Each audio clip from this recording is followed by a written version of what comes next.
Well, I can't say we had any special election plans in advance, but we did run into one by accident a month or so before the election itself.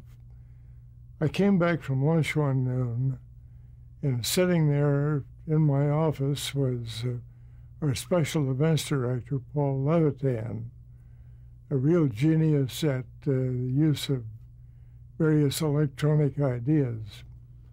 He said, I just came back from lunch and I've got an offer of a piece of machinery that the owner of it says will be able to predict the election returns very early in the evening by a mathematical process. Well, I had an idea what he was talking about. He was talking about a computer. And there really were no computers in common usage at that time, really since the war.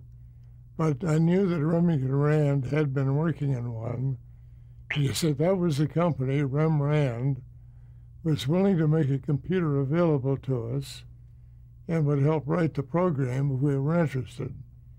If we were interested, they insisted that we hurry down to North Philadelphia, where the Rem Rand building that was producing computers was located.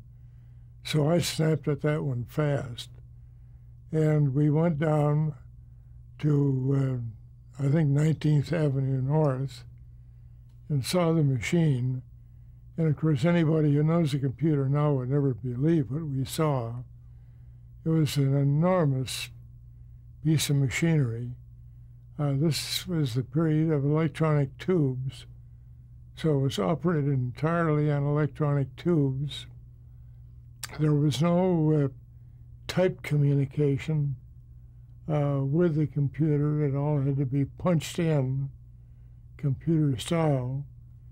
So they're ready to show it to us. I had decided that the best man for us to use with the computer was Charlie Collingwood, because I thought he could handle it with taste and not place too much rah-rah, you know, we're going to beat the world with it. Charlie got there late. They had him walk up to the computer and it started punching out, Collingwood, you're late. You were supposed to have been here 10 minutes ago. Well, this was Collingwood's introduction to the UNIVAC. And then we went on to talk about it and had a look at it. It wouldn't be possible moving up to the studio. They were just far too large for that. So we'd have to send material down to Philadelphia and get the returns back in the studio. It was a hard job getting ready for it. Rem Rand had made arrangements with a mathematician at the University of Pennsylvania, Max Woodbury, to write the program, provided we gave Woodbury plenty of help.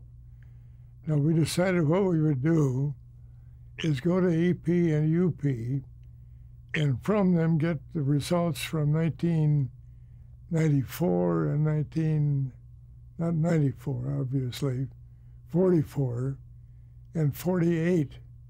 And we used that as the basis for an analysis of the 1948 election.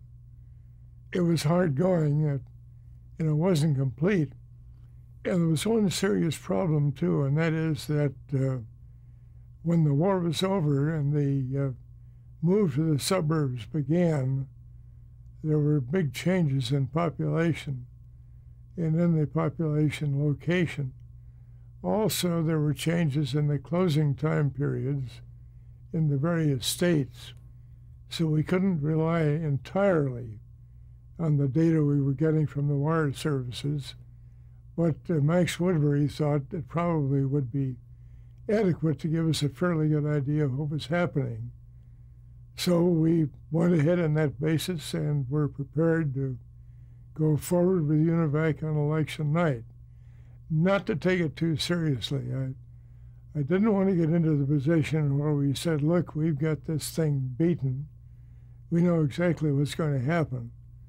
But we used Collingwood to treat it rather lightly, not to joke about it because it was not a joking matter, but at least not to make it appear that this would be the final answer to everything. And Collingwood did very, very well. Sig, how did you feel about the results of the experiment with the UNIVAC in '52? Of the results. Of the UNIVAC? Mm-hmm. How did you feel? Well, there was one serious mistake that Max Woodbury made. He didn't trust the first results, which showed Eisenhower winning by an enormous majority, and he decided to run the data through again. He made the mistake of adding an additional 0 to the New York State results, and of course that changed the whole pattern at 8 o'clock at night when very few returns were in. So it showed Eisenhower winning by a narrow margin.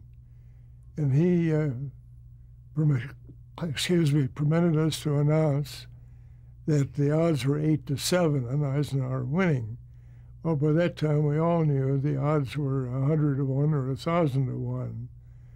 Well, from that point on, UNIVAC was dead right, correct, and on the head, and we could trust it. On the presidential election, it never got to the point where we had much confidence on congressional.